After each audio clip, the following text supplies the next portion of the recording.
तो सबसे बड़ी चीज़ होती है कि कॉन्फिडेंस। आपके अंदर ये कॉन्फिडेंस होना चाहिए कि हाँ मैं ये चीज़ कर सकता हूँ, और कॉन्फिडेंस तभी आएगा जब आप पूरी तरह से उस चीज़ के लिए तैयार हैं। यदि आप यूपीएससी प्रीलिम्स का एग्ज़ाम देने जा रहे हो या मेंस का एग्ज़ाम देने जा रहे हो, तो आपके अंदर ये कॉन्फिडेंस आना चाहिए कि हाँ मैंने तैयारी पूरी की हुई है। तो इसका सबसे बड़ा तरीका ये है कि आप अपने माइंड को फूल करें, आप अपने माइंड को बेवकूफ़ बनाएं कि हाँ मैंने तैयारी की हुई है। हो सकता है कि आपने इकोनॉमी थोड़ा आपका वीक रह गया हो सकता है आपका हिस्ट्री थोड़ा वीक रह गया हो, लेकिन अपने माइंड को ऐसे ट्रेन करें कि नहीं मैंने हिस्ट्री पूरा पढ़ा हुआ है और मैंने जितना पढ़ा है उतने में से मैं सारे क्वेश्चंस का आंसर कर पाऊंगा। तो अपने माइंड में ऐसा कॉन्फिडेंस डेवलप करें कि नहीं कैसा भी क्वेश्चन आएगा I will be able to handle that question. तो जब ये कॉन्फिडेंस आपके अंदर आएगा तो कैसा भी पेपर हो, तो अगर आप तुक्के भी मारेंगे तो आपके तुक्के भी सही जाएंगे, क्योंकि आपके अंदर कॉन्फिडेंस होगा और जितना कम नॉलेज होगा उस कम नॉलेज पे भी आप अपने आप को ज़्यादा डिलीवर कर पाएंगे। एक बहुत ही फेमस लाइन है जो मैंने सुनी थी कहीं कि मंजिल तो मिल ही जाएगी भटकते ही सही, गुमराह तो वो हैं जो घर से निकले ही नहीं।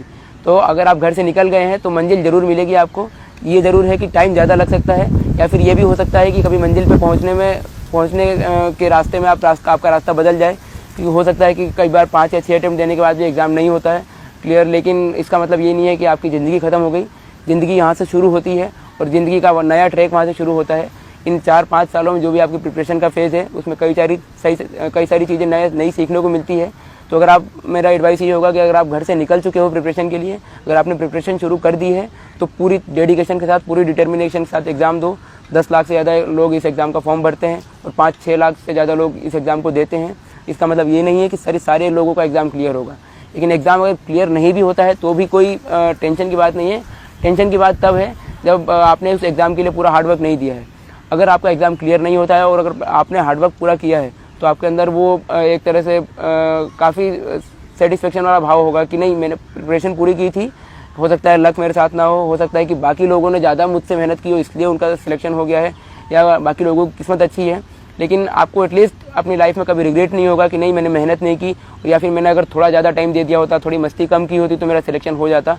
तो इसलिए पूरी तरह से आप अगर प्रिपरेशन में लग रहे हैं तो पूरा हार्डवर्क कीजिए, सारे डिस्ट्रैक्शंस को अवॉइड कीजिए, सारे मिथ्स को अवॉइड कीजिए और पूरी तरह से इस प्रिपरेशन में लगिए, ताकि बाद में आपको लाइफ में कभी ये रिग्रेट ना हो कि मैं थोड़ा बहुत और हार्डवर्क कर सकता था, मैं थोड़ा बहुत और टाइम सेव कर सकता था, मैं अगर मूवी देखने नहीं जाता, मैं अगर यूट्यूब नहीं चलाता, मैं सोशल मीडिया पर ज़्यादा एक्टिव नहीं होता, और मैं दोस्तों से बातचीत अगर कम रखता अपने प्रिपरेशन के दौरान, मैं ज़्यादा अगर सोशल एनवायरनमेंट में नहीं जाता और अपने प्रिपरेशन के टाइम पे बिल्कुल लोन वोल्फ की तरह अगर प्रिपरेशन करता तो मेरा हो जाता। अगर ये भाव अगर आप बाद में आपको आएगा तो पूरी लाइफ भर आपका रिग्रेट होगा। इसलिए भले एग्ज़ाम में सक्सीड हो या ना हो, मेहनत पूरी करो ताकि बाद में कोई रिग्रेट भी ना हो, और बाकी अगर रिग्रेट नहीं होगा तो लाइफ के दूसरे एग्जाम्स में आप आराम से सक्सीड करोगे।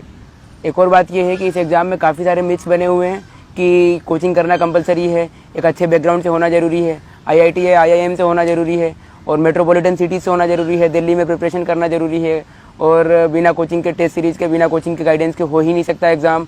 आप Tier 2 या Tier 3 सिटी से आते हैं तो आपका सिलेक्शन नहीं हो सकता। 10th-12th में अच्छे परसेंटेज होने चाहिए, ग्रेजुएशन में अच्छे परसेंटेज होने चाहिए। पर मुझे लगता है कि ये सारे मिथ इसलिए बनाए गए हैं ताकि इस एग्ज़ाम को और टफ बनाया जा सके, और मार्केट में जो लोग इस एग्ज़ाम से प्रॉफिट कमा रहे हैं या इस एग्ज़ाम का फ़ायदा उठा रहे हैं उनको और प्रॉफिट हो। तो मुझे लगता है कि बिना कोचिंग के भी प्रिपरेशन हो सकती है। 10th-12th में अगर अच्छे परसेंटेज ना हो तो भी एग्ज़ाम क्लियर हो सकती है। मैं खुद इंदौर से आता हूँ, ना IIT से हूँ ना IIM से हूँ, ग्रेजुएशन मेरा BCom ऑनर्स में था, 22 की एज है, फर्स्ट अटैम्प्ट में एग्ज़ाम क्लियर हुआ है। तो कई सारे मिथ तो मैंने खुद ब्रेक किए हैं। आप जो इस बार ऑल इंडिया रैंक 3rd हैं, जुनैद अहमद, उनका एग्जाम्पल देख सकते हैं कि उनके 10th और 12th में दोनों में अराउंड 60% थे। तो 60% यानी एक एवरेज स्टूडेंट, और यदि एक एवरेज स्टूडेंट का भी एग्ज़ाम क्लियर हो रहा है तो आप उनसे प्रेरणा ले सकते हो कि आप भी इस एग्ज़ाम को आसानी से क्लियर कर सकते हो। बस डिटर्मिनेशन चाहिए।